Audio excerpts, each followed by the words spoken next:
It is now time, like I said, that we cross over to a different discussion altogether.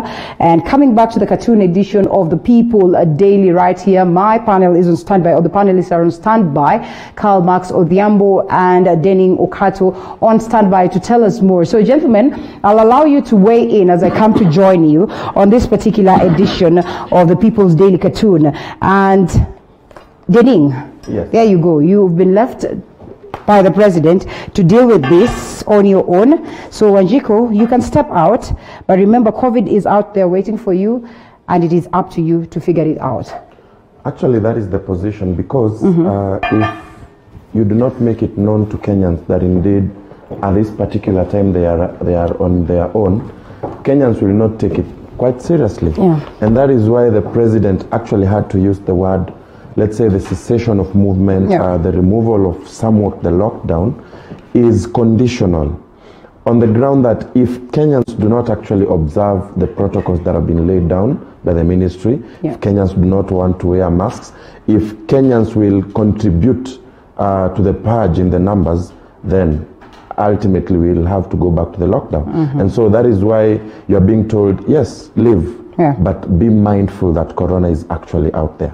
Does it paint a picture, Karl Marx, that the president did this courtesy of the pressure that was meted upon him by the people? Mr. President, please reopen, please, of course, ease some of the restrictions, and now he decided it's okay. Mtoto akililia wembe mpe. Thank you so much, Lila. The first question we need to ask ourselves: are we apologetic? Are we regretting? Right. Do we have questions about this?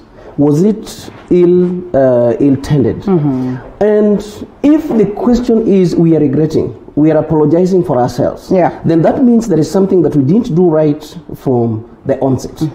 The reason why I say that is because, look at it this way. The whole response looks too overhyped, too overrated, because we talk of you instill fear, mayhem, hysteria, then blind acceptance that everything is exactly the way they're being portrayed within the media.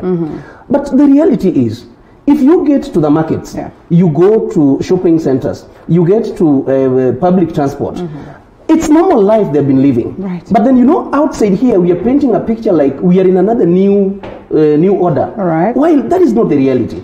The only thing could have been, we could have done much of the research. Then we accept that this thing is not affecting the people of age group, let me talk of from 10 to around 45. These people could have been allowed actually to walk, do grow the economy from the word go. Grow the economy. Then we don't stop them by the mere fact that there are some other people who also have, we talk, related illnesses. So these people, we can also now tell them, you guys, you can actually self-isolate yourself. Then, there is no science behind this social distancing. Because you want to actually, we want to, by the road, you want to pass, you are behind me, I'm moving, other people, we just, we are just interacting. I will never make my hands or maybe I stretch them to tell you, no, 1 meter away. There's nothing like that, but it's overrated, So, we don't, globalists, we love to actually weaponize words, self-quarantine. You talk of, social distancing. You talk of cases. You talk of, so these words now, we live by them. We are forced to live by them. We have to accept that that is what they are. But the truth of the matter is, and we need to ask ourselves, is it really true that the government really cares about our health, our well-being, our nature of living and everything?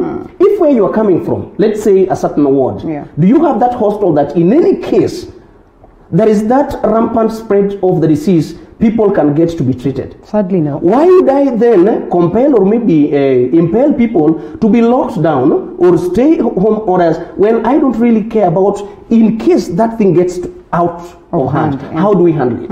The first thing could have been, this is a clear opportunity for us to get back and ask ourselves, is the health sector working? Have we done something tangible from the day one when this thing actually cropped in? Have we done something that today we can talk of, we thrive over that? Everything stopped, but we channel all the resources towards actually now building, improving the health sectors. But we are talking about this, Denning, at this point, knowing very well that we have a problem in the health sector, knowing very well that, research has been conducted, and of course the specialists, as the president would have said, have said that there's going to be a danger, in the event that we reopen. Remember last time that we all eagerly waited for the president to reopen ease the restrictions. He said that, according to what the specialists say, we are not supposed to proceed and reopen. We need to meet some irreducible minimums. He acknowledges that we've not met them in totality 100%. But then again, he proceeds to reopen the economy. So in as much as we want to say that from the onset, this is what we would have done. I mean, are we delving into deeper trouble, knowing very well that indeed we are going into deeper trouble?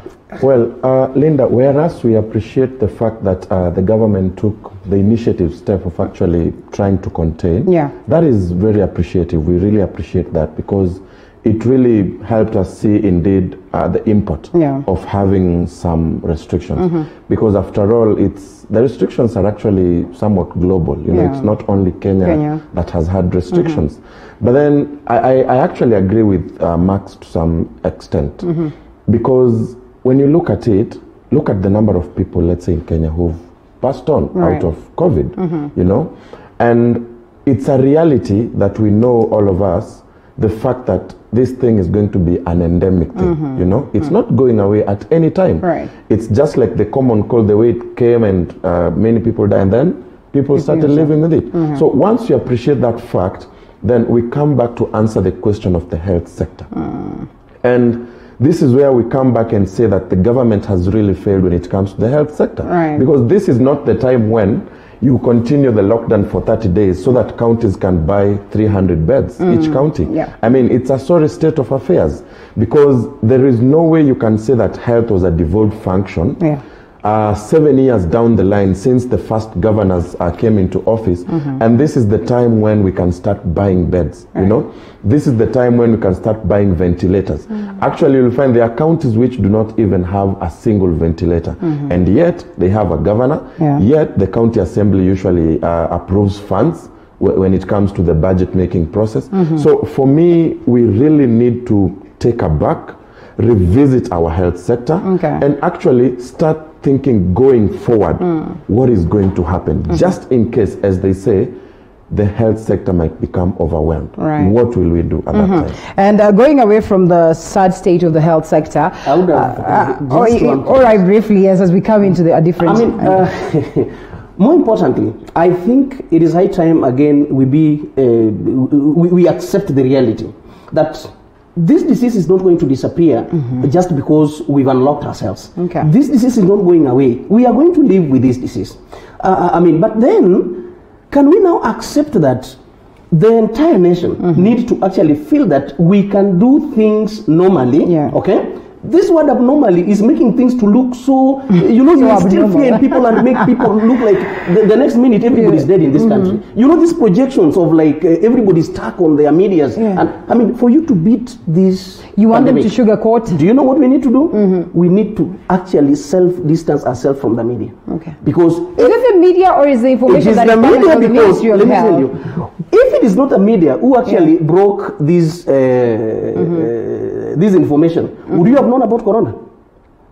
And by the way, do you know the breaking news for the corona, the updates are daily? Yes. Whoever wants to beat it, avoid media. When you say avoid media, what do you mean exactly? Because then again, when it comes to corona, you get what I mean? Before we even report it, or you know much social media. Yes. Much of this information, when I talk of media, I'm not only talking about the social media. But how can you stay in the dark? Because let me tell you, too much updates, making people to look like everything is going to stop the next minute. Let me tell you, anything that does not respect God and does not respect human life and does not respect nature, that is something that needs to be avoided completely. Now that you speak about respecting God, and here we are, the new worship uproar or order brings uproar, and here we are, the new normal beckons. Now the new normal is abnormal also in a way. Actually, for the worshippers, and yes, here we are, a presentation by the very same interfaith team. Now this one you cannot blame President Uhuru Kenyatta, because he was awarded too also with risk recommendations. What do you make of these recommendations so far? Well, now we have a tangent that we have to take, as at now, you cannot say that we cannot blame President Uhuru Kenyatta. Of course, Okay, he has a say also, yeah, I mean, in a way. who are the people who inaugurated this interfaith committee? I mean, it's Matiang'i and Kagwe. And Kagwe, and those are the speakers of the president. Right. I mean, they speak on behalf of the president. I mean, these are meetings that were held, of course, in camera. Yeah. We do not know exactly what they discussed about, but this is the outcome. Something that was quite expected that it's going to happen. Yeah. And I'm sure the uproar is based on, of course, the limited number of people that would now attend churches. And the age limits also. And the age limit, you see, someone who's below 13 and below will not attend. Someone who's above 57, 58 will not attend. Yeah. So the reason why the uproar is there is how our church is going to run. First of all, churches have been off for almost 3 to 4 months. Yeah. Now, churches have employees. Churches have to run other things. Churches have loans even. And churches are getting money from the common Exactly. and the so worshippers. if you say that there are specific people who will not attend church, definitely the uproar is not actually about anything else. The uproar is about how our church is going to survive going forward. Because when you limit the number of worshippers, it means then that the financial aspect of it then becomes at play. So I think that is the reason why the uproar is there. But of course, they will hide under other things so that not to actually break their cover. But that's the reason why you'll find people complaining about the new guidelines. And of course, this cuts across not just for churches, but also I would want to believe for mosques and all that. And then, Carl, then we would ask, the interfaith team was not cognizant of the structures that we have in church, because then after this particular point, it's like they fail to realize how much, overpopulation we have, of the oldies, 58 and above, that, will always attend churches. Actually, most of them who are key leaders of the churches are, 58 and above, or are 50 and above moving forward. So were they not cognizant of some of these things? And I mean, how realistic are some of these proposals that they have presented? Just to pick it from where my colleague has left it, the truth of the matter is, when you talk of a church without elders, a church without kids, okay, tell me how people will be praying in this church. Yeah. Because, when you talk of the young people, the kids, that population no longer in church. When you're talking about the elders, they are no longer in church. Not only the church. Now we are talking about all the religions. So, I'm asking myself, if really we are talking about a formula that is going to work, then this formula is like, we've decided to talk of again, the churches also need to get back through their structures and ask, do we now only call for those who are only tithing and those who are only giving? Because again, why would you come to the church and we have so many of the expenses and the people who will be coming, actually those who are always more to the church, these are the people who are not we say they give much to the church, but then they will be doing a lot in this church, cleaning the church, participating, volunteering, whatever, everything will be them. But again, you are now saying close the window. So somebody will be saying, okay, fine, let me use a formula. Those who are actually tithing and giving much in terms of the offering, they are the people to come, the 100 you are talking about. And then how will you know whether it is 1 hour? Because again, the police might crop in and the pastor is there. This is the time now, you better lie. Because I have said you better lie. You come in, almost we've taken 1 hour. Then if you ask us, police officer, pastor, how long have you been here? 5 minutes. Because then how will you send people away? Or maybe you will be restricting yourself in terms of the services. When churches like, let me just use the Seventh-day Adventists. Yes. Announcement only will be taking more than 1 hour. So we need to be very practical. These things we need not to rush, or maybe, if it is true that we need to open churches, then let us just say the churches, we open the churches, but then you people, conduct yourself in a manner simply to mean that you are protecting yourself and you are protecting your... Let people be self-conscious. Definitely. So then everything will be running. The same thing I was actually giving out in terms of the proposals for the schools. I told them this thing is not going to work out. The task force will come with all these things. But the funny thing is, you cannot stop one given sector to move another one. If we are going to stop all of us, we have to stop at once. All right, hold it right there. And thou shalt not lie. I mean, what will happen to that? Because then it looks like we're going to push the men of God to a point where they'll have to lie so hard. So some of them will say, I am 50, and they are clearly 58, You see, Linda, and actually that is what is going to happen. Unless now they will have to leave their national identity cards at the church. At the church. People are going to lie about their age. And I mean, the churches have been put in a very awkward situation. Look at something like discourage choirs.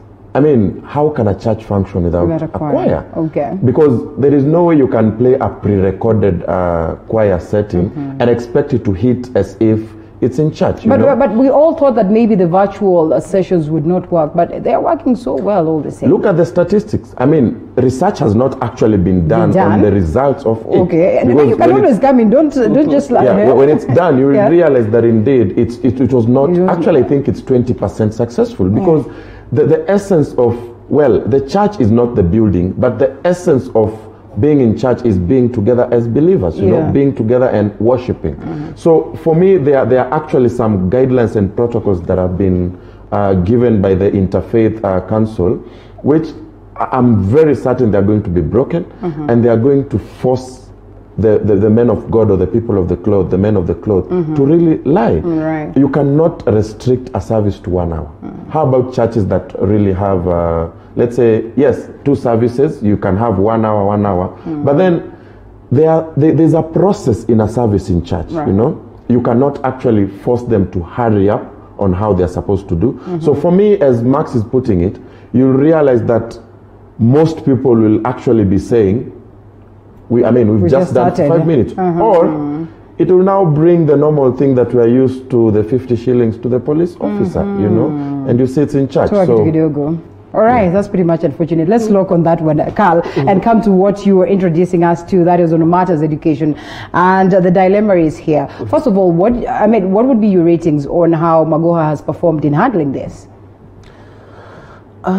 You know, Professor, that was my lecturer. Now, at times I think if you've actually been to these public offices, I don't know, we always lose focus or something. Because, you know, it's not a matter of actually getting to do, series of, updates and whatever. Yeah. Get back, okay? Reorganize yourself. And come up with a clear way, a clear roadmap to the people, because you are leading, the education sector is almost like everything in this country. Yeah. So, when you, today, like the kids to remain at home, we will be thinking of this. No, the truth of the matter is, immediately we've lost close to 4 months.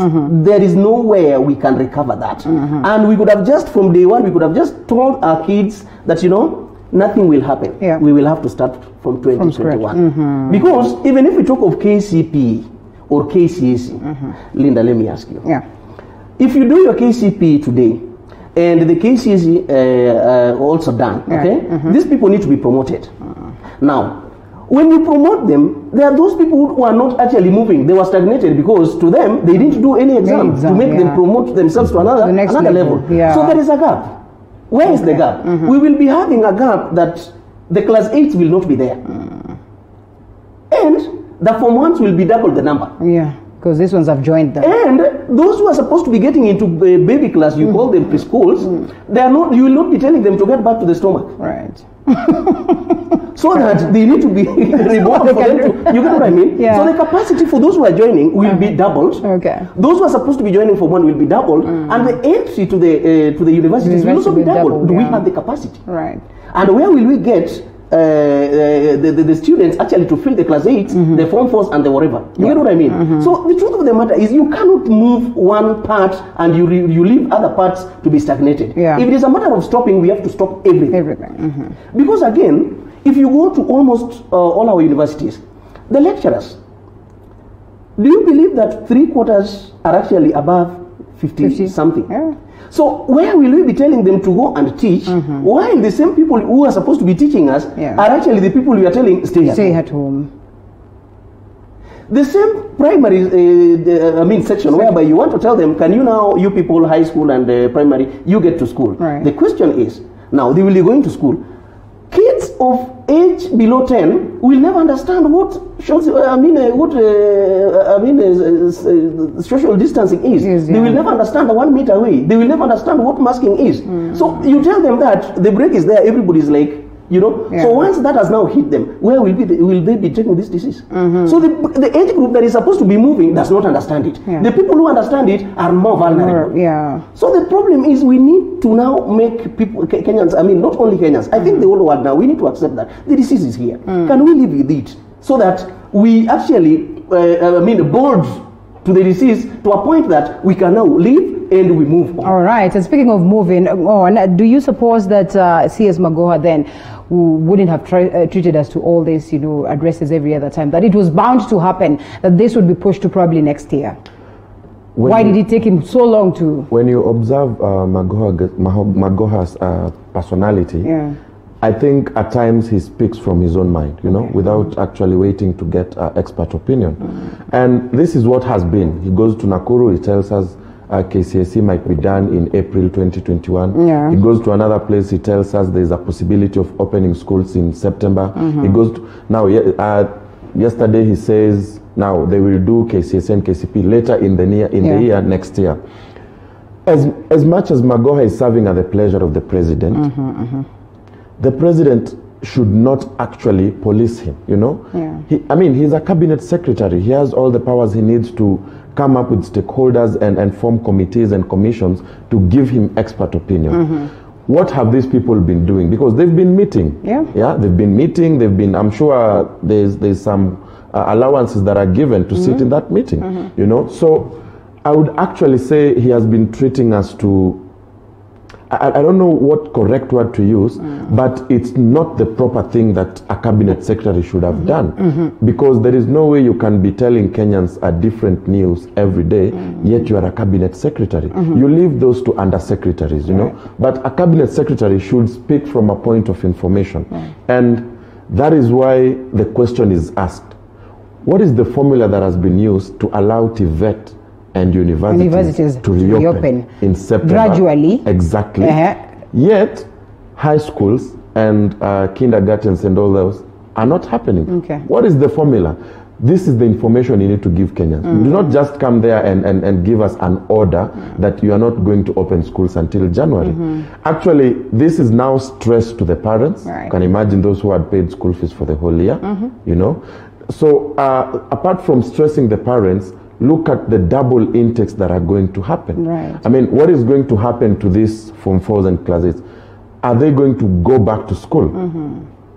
When they go back to school, yes, the others might remain behind. But what are the modalities that are going to happen? Because when you just come and tell Kenyans that we've lost a whole year, what exactly do you mean? Because for me, I think we should not have scrapped off the whole year. We can always come up with modalities to cushion the time that has been lost. Not actually to cancel, because now this is chaos. And next year we are going to see a lot of chaos. We are expecting a lot of court cases because of the school fees issue. See, there are schools that will tell you, we've already, you paid, the money was used. But speaking of that, do you suppose then that it would have been wise for maybe the CS to order that no activity or learning activity should be conducted in the country right from that time? Because activities have been ongoing, and the discrepancy is now coming out clear that there are students who've been lucky enough to get these activities, or maybe lucky enough to proceed with the aspect of education, but there are others who have clearly not been lucky enough to do that. And sometimes some of us are even scared, because you find that you have a child, and indeed all this information and material has been sent to you, but you barely have time to take your child through that session. So what are the likelihoods that these teachers are going to go back to square one, or where they left it at after they've proceeded this far? Sometimes, I'm wondering. Education is not only about teaching. There is parenting. So there is also that, I'm looking for a term, the rapport created between the teachers and the environment. You get what I mean? So education is not only about actually making some ticks and X's. This thing is all about making the environment for the kids to, they believe where we are, there is something we are acquiring. There is something we are living with. There is something that we are supposed to be using after the process. So the institution alone is that is why we call it a school. So, when you talk of, there are some materials that will be sent. You can send them via these gadgets. Well, But the gadget itself will not make the kid believe that, you know, this is the teacher. Yeah. This is what I need to get. This is how I need to do it. So there is a lot of things that they do share, even being in that company of other kids. Right. You know, I don't know. I need to learn, I need to get this, I need to understand this, I need to, so it was a lot of things. Yeah. So I think the minister really messed up the country, and he needs to own up to that. Yeah. You know, we need sometimes to take responsibility. This thing of being over defensive, I don't understand it. Because if already there is a mess, we can just say, I mean, we lose nothing. But by just accepting that, you know, we cannot move from where we are, let everything stop from kindergarten to the universities. Right. So that when we are going to start the process, all of us will move as a team. Other than we say there is a section moving, there is a section that is now stopped, there is a section that we are still gambling, like either we make them move or stop. You know, that confusion alone within the educational sector is a big problem. The sectors that have been allowed to move probably would be considered as drivers of the economy in a way, because we know very well that some of these, TVET and some of these, campus and universities and all that are private, will be drivers of the economy. Do you suppose that could have informed this decision? I mean, okay, you know, when you talk of drivers of the economy, in a way, there are drivers of economy today because they are going to actually sit for the exams on that. Yes. The question is, immediately you see there will be other people who will be driving that economy in 2 years to come. So why will they be? Yeah. Why would you be saying that you only consider the ones that are within the conditionality that is set? Okay. Then you forget about the people who will be driving that economy in another 5 years to come. We would have actually talked to ourselves that, you know, the problem is this thing has actually caught us hands down. Yeah. The only option out of it is that, first of all, we stop, we reorganize ourselves, reevaluate, and then we pick it from where we left it. All right. That's the way. Elderly teachers, yes, also the crisis also that is there as you weigh in on that. Yes. The reason why we actually have this argument that Max is fronting is the fact that the same cabinet secretary came out and told us we are going to have online learning without even giving it a thought. And you find that actually there are schools which actually have proper structures for online learning. And there are students in this country who do not even own a radio, leave alone a television to view on these platforms where they are teaching online. So you do realize that actually that one is already a mistake in itself, because there is no balance at all. There is no equality. That is some sort of discrimination. And that is why now you see again he's coming and say classes will resume, which means this online learning has been as good as useless. Exactly. So it was just sheer revision. Exactly. Okay. It was mere revision, and that is where the problem is. It would have been very fair enough to just say, well, the schools that want to do online, let it be revision, you know, so that students who actually cannot access online learning will not be disadvantaged. Okay. But you see, when you come and say that the syllabus can actually continue online, what of the student, and there are many, in the percentage, there are very many who cannot have access to that. So that is disadvantageous, and again, it brings us back to square one. Yeah. All right, of course. And agree with me that, you know, online, you know, when you talk of online, first of all, you know, it's not a matter of you will take your gadget and then you just get everything. There is also cost involved. So who is actually giving out this? Because when really we wanted the whole thing to go internet, then first of all, they could have actually get back to the subscribers. They tell them, you know, each and every parent, okay, they will be getting these given platforms for free, so that so long as you have a phone, whether I don't know how to classify, whether smartphone or whatever, each and every person can access this information, or maybe they create some centers, which again the gathering would have not been there. So it's like we are creating, I mean, a lot of confusion within ourselves, and we know very well. Even if today you will have the gadgets, okay, you will not be accessing all those materials each and every day. You will not. So the cost involved could have also been a factor. And again, they could have also asked themselves, do we have the network all over the country? Do we have electricity all over the country? There are some areas in this country that the power blackout can even go for 2 months. And kerosene how do you prices expect? are high. I mean, the kerosene itself. Where will they even be getting the power even to charge those phones that you want them to use? So you know, these things we don't need just to gamble. I mean, these are the lives of the young people who will be actually growing this economy in another time. We need to we need to be role models for them. And that is where we say exactly before a cabinet secretary comes to speak, get speak from a point of information. Okay, Yeah, all right. you know. Speaking of from a point of information, we leave that aside and we come to the Saba arrests that we witnessed yesterday, and Saba celebrations across different parts of the countries, and reactions from different people, and the leadership to the likes of Martha Karua was somewhere else staging these I wouldn't say protests, but equally just marking or commemorating this particular day. Some also pointing a finger at Right Honorable Raila Odinga for the fact that he's been absent on this liberation moves that he was actively involved at at some point in time. But interestingly, Kenyans looked away from the liberation aspect, and they were talking much about the brutal police brutality and the brutal actions from the police. What do you make of yesterday's sessions? I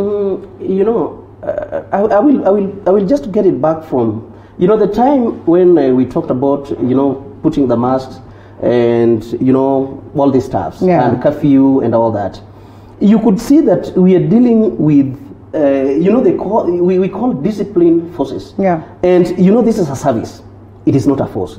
First of all, you will ask yourself, if we have curfew and the time is already lapsing, do we beat people, or we tell them not to do this the next minute? And do we instill more fear in them, or we actually lead them, or maybe escort them to the right places? Because I was asking myself whether curfew is like a protest, or a curfew is like a government directive over some disobedience, or it was looking like there are some forces, you are fighting for something, there's some protest somewhere, there was some strike somewhere. So the way they were actually handling, you would actually get to ask yourself, do we really have a police that really understands their role, and do they really know exactly what they're supposed to be doing? And like masking, how do you get to a point whereby you can shoot just because of a mask? That is life. But just how do the police, or how would they have handled this? In the event that very well, it's in a public domain that you're not supposed to be out at 7 p.m. It's on public domain that you should just have your mask. But we still go ahead and flout these rules. Okay, if you talk of you're supposed to be living at this time, or you're supposed to be there at this given time. Not all conditions are the same. It's not permanent, whereby we say it's a level playing ground. There is somebody who actually is working, let's say you are moving all the way from Githurai, you're working in Karen. Now, your boss will be leaving you because they know by Samoja you're supposed to be leaving. They will tell man, you're supposed to be out of work maybe at 6. At 6. 6 traffic. For you to get to town and then you connect, already 7 you're here. How do you get, because nobody, let me tell you. Is that not attributed to lack of planning? That is what I'm telling you. Nobody would love to get into trouble when they know that thing touches on their lives. So then we need also to tell them that, we are not encouraging you people to violate this. But then can we be disciplined within ourselves so that what we are doing is all, that there's some mutual agreement between the forces and, the discipline force and also the people. Now, coming to the Saba, then what do you mean? If you read Article 4 of the Kenyan Constitution, you will see that we are talking about the right to picket and to picketing and all that. If somebody is just walking, doing nothing, not even destroying any property, not looting, they are just they are only, some of them, they were even just excited. To me, that is what I'm saying. That, let us just go and celebrate this day. Why would we tear gas them? Why would we get to a point whereby we can clobber them? I think these are people we just need to offer some security around them, let them do their stuff. And let me tell you, when people are not always insulted, or maybe you ignite them on anything, they will never react. Those are human beings who sometimes maybe you thought they could even be there for 2 hours, but the way you've decided to handle it will make them even be there for 30 minutes. So do we have a bitter police force in this case? I mean, are they sad that we have so much It's not a bitter police force. Actually, it's a police force. It's not a police service. It's not a police service, force. yes. As much as the Constitution sweetens that name, it's a police force. These people are not good people. Actually, we have good policemen, but most of them, the way they treat they treat fellow Kenyans, because they are civilians also. And I would say this is attributable to the training that these people go through at Kiganjo Training College. You go there expecting to be taught how to come to do utumishi kwa wote. But then the way you are treated there, it's as if you had stolen, and now you've gone to a military camp. So the training of the policemen has also been militarized, you know, as if you're going to guard borders. That is where the problem starts from. So you live there, you have PTSD from training, not even from anything else in life. You already have PTSD from training. You are sent to a hardship area, or you are sent somewhere. Trust me, you will encounter with a citizen, and you will have to unleash the PTSD on them. But that is not to say we do not have good policemen. We have good policemen. You remember the first days of the curfew, you saw policemen actually sanitize people, help a woman cross the road, you know. That is how it's supposed to be, because at the end of the day, what fear does to people, it leads to rebellion. What regression does to people, it leads to rebellion. When you force me to do something, and actually I can see it's very unjust, I will rebel. And I'll give an example with what lockdown has done. You could see, yes, we are in lockdown, but what are people doing? People are mingling, people are having fun, people have gone back to work. So I would say really, we need to change, and I would actually speak to the National Police Service Commission. I think they are sleeping on their job, you know, because the most important thing that we've ever seen the commission do is to vet top police officers. They need to actually come into and look at the welfare of the officers, because that is the problem. I mean, all this stress, apart from how the training is, it comes from the livelihood. And that is why a cop will take 50 shillings, you know, 50 as low shillings. as 50 shillings, yes. The level of livelihood. If the government would have to look back and actually try to make up, you know, and actually lift the livelihood of these people. And as the spokesman of policemen, all of the police service always says, that we are trying to change the narrative that people who come to the police are not people who got D's. You see, if they continue to act that way, we will never remove that thought from us. They need to act what they say. Come to the Sabasaba, I think it was unfortunate. You know, Article 37 is very clear on the rights to demonstrate and picket. As long as it's a limitative right, it's a right that can be limited in law. But you see, if people are not actually breaking things, they're not doing anything, why would you start beating up people? Why would you start hurling tear gases at them? Why would you arrest them, you know? And I can actually tell you that these are things that will always leave an indelible mark on the police service when it comes to bad things that they do. And of course, the people we blame is the government. Because where was Matiang'i at such a point, you know?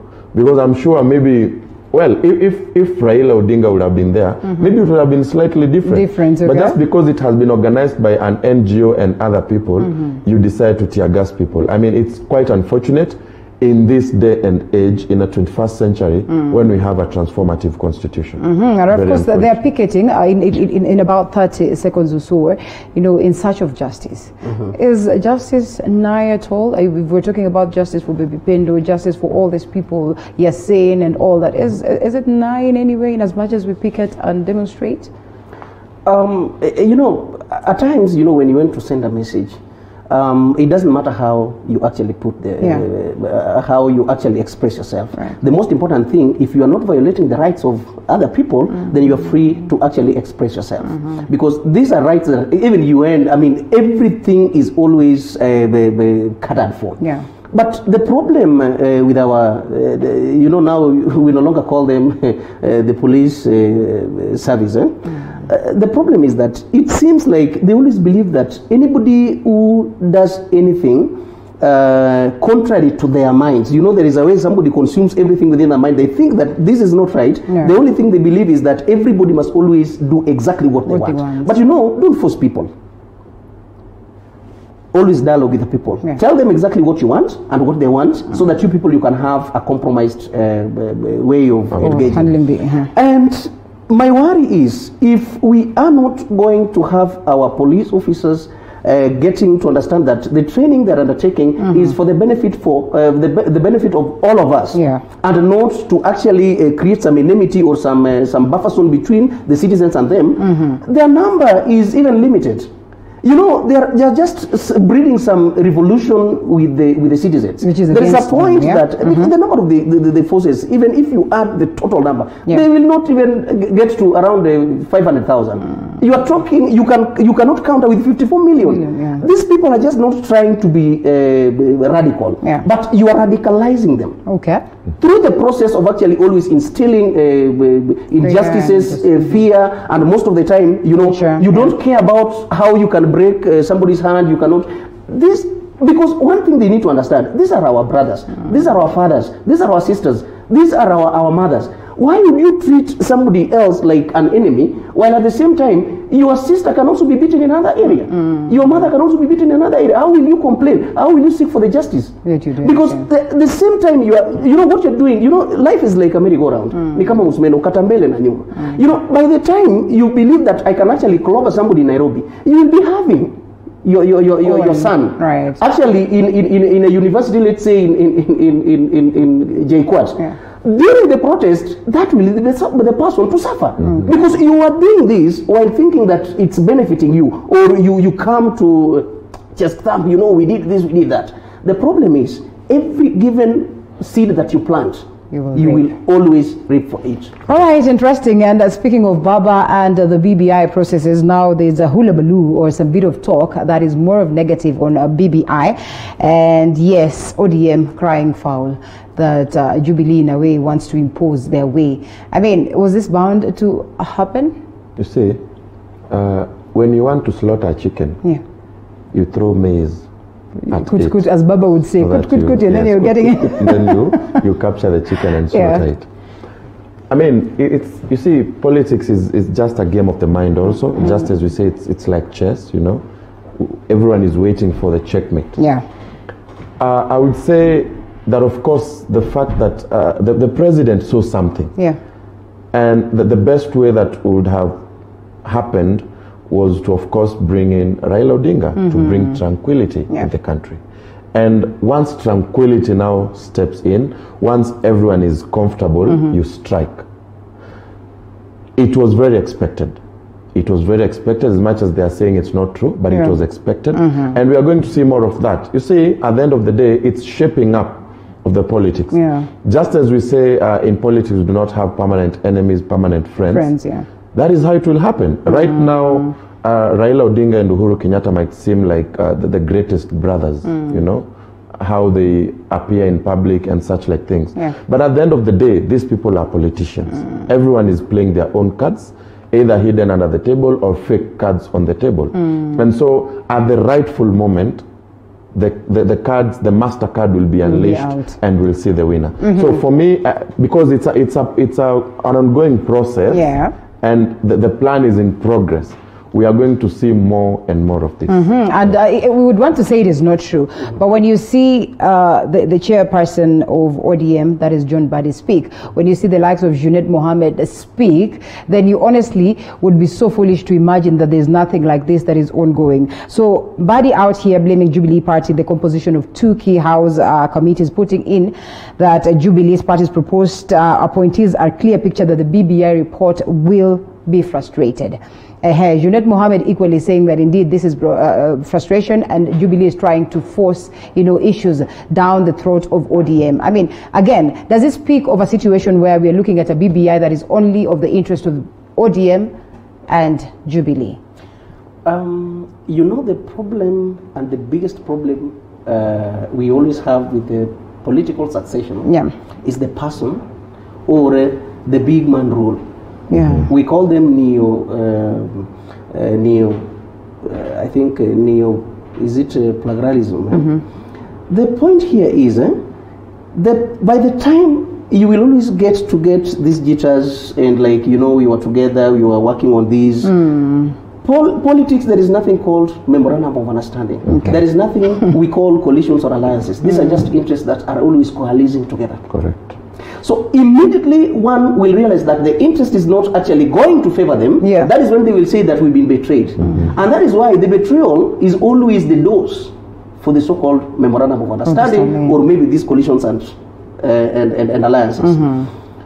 But getting back to the real political arena, The president knows where he sits, Yeah. that he cannot betray two people in one term. Okay. Not possible. So this is Right Honorable Raila Odinga This and is Deputy a President diversionary William tactic, Ruto. Okay. and I think these people are reading from something. And if I may tell you, I sometimes I always become very brutal with my words. If you look at it very well, these people are planning not to get the constitution changed. Okay. But because you want to throw what you don't want, you will always be saying that is what you want. That is what we say in politics. Okay. So what you don't want is what you want, and what you want is what you don't want. So these guys have realized that with the powers vested in the presidency, that guy is really going with everything. Okay. Nobody will ever want to change that constitution today. But then because you will make people to have, keep people busy. Yes. This side and that side, let them continue debating on issues, and then you guys, you concentrate on other things. Your own Okay? So this is interest, diversionary because again, the timing of, there's some jitters within the BBI thing. It was when the president was actually going to give the nation, the address for unlocking and coming with some measures and whatever. That was a way of actually preparing Kenyans that, while you will be focusing to debate on what we don't expect, as we will be doing this, so that you don't actually get to question the president. Okay. Because the question is, if we close the country when we had 2 cases, how would we have actually opened the country with 6,000 When you have cases? 6,000 cases. So because you are not interested in asking such critical questions, the media was to be made to concentrate on non-issues of the BBI. BBI, with or without this discussion of, the committees. Committees is not part of what forms the power. Yeah. Power is not discussed the way we are discussing it. Power is organized with some 5, 10 gentlemen who actually, you will never see them roam around or, So by the time you hear these guys are actually disagreeing on some committees, you must know those are just not part of what we need to discuss. Diversionary tactics. Those are diversionary tactics. Okay. The truth of the matter is, or a matter, beyond shadow of doubts, these guys have actually planned for everything. They know exactly what they're supposed to be doing each and every step. And take it from me, and you can take that to the bank. They will not discuss this thing anymore. BBI. No, the so-called committee. The committees and all that. That will never be discussed again. All right. They will come up with something else because already the agenda to settle the jitters within the handshake has already been settled by actually opening the country. Okay. So immediately you concentrate on these, they've actually shifted to another thing. Yes. Because, for your information, if this constitution is changed anytime 2021, then there will be somewhere within the constitution that we will have to extend the term for the president. All right. I don't agree with that. You do not agree with that? Because if the process is actually supposed to be followed, just like Mwai Kibaki's tenure, the constitution was promulgated when he was president. Yes. So it will just be a procedural issue in law, actually provided for by the same constitution. Remember, there are talks that the president is still too young. Where does he exit? Well, but what we've been keen on is that the president cannot do any other tenure as a president. Yes. The argument, of course, out here, people are debating on the fact that can the president become the prime minister? Of course he can. That is a different position altogether. And maybe I would agree to that extent of extending a term now to become the prime minister, but he cannot become a president. And you've seen him say this very categorical, that I wouldn't want to be the first person to flout the exactly. So about the presidency, if at all, just as Max puts it, that people want to change the constitution and actually they need to change it, they will hasten the process, and actually this is where we can say bunge shape up is happening right now, so that when that time comes, maybe it will be an easy ride, it will be a roller coaster, so that when it comes to, you see, once Raila and Uhuru are together, whipping the majority of Kenyans will become very easy. So the parliamentary procedure will be quite easy. Collection of signatures will be, because among the key things that are being that are leading to the referendum are what we call the Article 255 requirements, things that are supposed to be amended through a referendum. So we have to go to a referendum so that we can. So collection of signatures will be quite easy. I mean, they can accelerate the process and actually get the constitution in 2021. Right. And very high possibility that it will go through. The other day you saw Moses Kuria say that the president is putting against them so that they can actually refuse the amendment. So in other words, we could say Tanga is saying that they will not oppose the amendment. Right. Because Tanga in a way has said that, we're in support of the BBI, but with some reservations. Exactly. Yeah. So it means then if actually they want the constitution, it will go through and it will be inaugurated, the new constitution with amendments will be inaugurated, promulgated, and of course now we move on to the next level of formation of the new offices under that constitution. All right, now that we would say we are actually not privy to what is the actual thing based on your analogy or your argument. So who is fooling who? In the whole scenario, there is there are those strong bureaucrats that they don't work in terms of who comes. Because presidents will be there for some time. You will go, but the so-called, you call them deep state. These guys are there to stay, and they know how to plan very well. Now here there is a game that I think is more hidden between the two gentlemen, the president and the Prime Minister Raila Odinga. There is something much hidden in that card, because I think before these guys could have agreed, there must be something they actually placed on the table, and they agreed on some terms and conditions before they could get to the whole scenario of we want to change the constitution. But you just said that there is no memorandum of understanding. I would no. What I'm saying now, when you talk of political, that is not a memorandum of understanding. Okay, so this that is a way of how to play it safe. A way to play it safe to get to the second direction. Right. So the person whom actually I think is going to get it very rough, and of course I think he was also playing very smart in terms of, because he's the guy who actually needs the referendum. It is the deputy president who needs the referendum. But the reason why he's saying he doesn't need the referendum is because he needs those people actually to pass the baton. Okay. Now, politically, this is what I mean. When you talk of a change the constitution today, there will be a creation of so many positions. And that will be easier for him to dangle everywhere. That will make his candidature to be more strong. But when you talk of this constitution the way it is, and another person within, now the BBI, they go with it the way it is, that will work to their advantage. But if they change that constitution, that will work to their disadvantage. But the opposite actually works here. Right. Now, another danger that is also looming is that, now we are talking about the president who is supposed to be leaving the office. Okay? And there are other three things that are also very important here. There is also that fear of the winner revenge.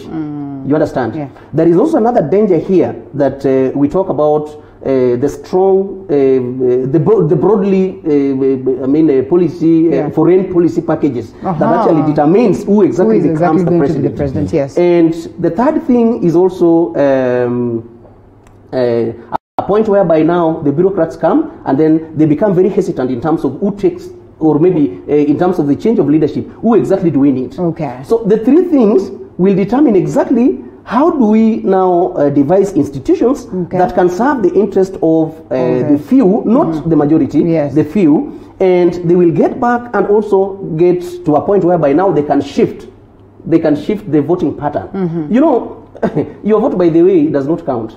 Okay. Even your number is a wrong number. Your vote is disclaimer. Yes. No. That is the truth of the matter. I mean, you can only. Okay. Who actually secures a ballot paper? The very same people. Who actually transports them? Who will transport them? The very same who will people. store them? Okay. Who will do the counting? Who will who will actually release the results? So when do you know the process of actually leaving your house and going and voting? That is the end of it. It's just a formality. So anything that happens immediately after you voted, you will never know. Okay. So that's why if I hear people, say we are going to make sure that our votes count and what. I hope you're not telling us not to go out and vote. No. The minute you will realize that a vote has actually been shifted to the right candidate, I use the word right candidate to mean that when we need favorable conditions, we must always dictate some terms. So therefore, we will say, the voting pattern in Western Kenya has actually shifted from this to that. We will do nothing. All right, in this matrix, clearly, the common mwananchi is left. So in a minute or so, Denning Okato, so how do we revive ourselves? How do we fight for ourselves as a common mwananchi if at all our vote does not count? If, we're talking about BBI and we're talking about the interests of the key people, and we're not looking at what will be the interest of the common mwananchi. Well, we have to keep on fighting just as we've been fighting. Yeah. Maybe we can just change tack, but then when we change tack, we are clobbered by the cops. So we go back to our hideouts. Yeah. Secondly, I don't know if she's been here. There is a lady driving the Kenya Bila Uchaguzi initiative. What's her name? I think Ambassador Esther. Yeah. So it's called KBU. Well, Kenyans can actually think of that. Yes. Of course. Do we need an election at all? Exactly. It's a question that Kenyans can actually think about it and actually engage and see the advantages and disadvantages. Yeah. So these are some of the things that we can actually look at. But as of now, we can put it very clearly. Right now, Kenyans, tuko kivyetu tu, because the person whom we always saw to be our protector and leader, he's now what John Gidongo always says, it's now my time to eat. And I say that without fear of contradiction. Yeah, it's the Prime Minister's time to relax and enjoy and have some cake.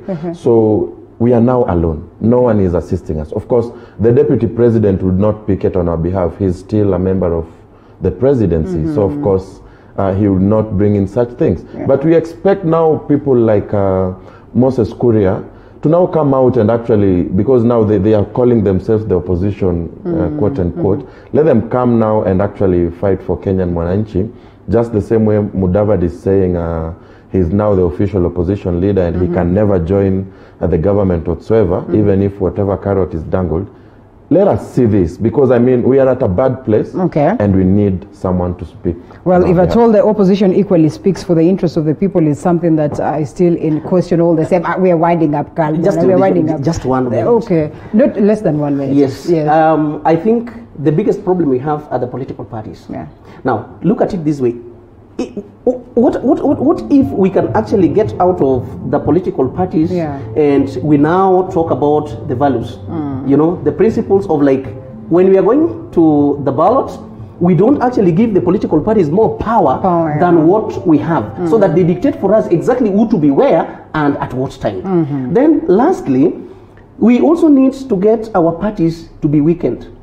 By the time they will be weakened, they will be a level playing ground whereby everybody can negotiate from each and every corner. That is the time they will have a change in this country. All right. Of course, we can only hope. And like we say, we soldier on. Thank you so much, a gentleman, Karl Marx Odhiambo, policy and governance expert, and Denning Okato, advocate of the High Court. It was great having you. Looking forward for another session as we continue addressing the issues that affect us directly, indirectly. That's where we're going to wind up the current affairs segment. We're crossing over to a different segment altogether, so keep it right here. We'll be right back with more.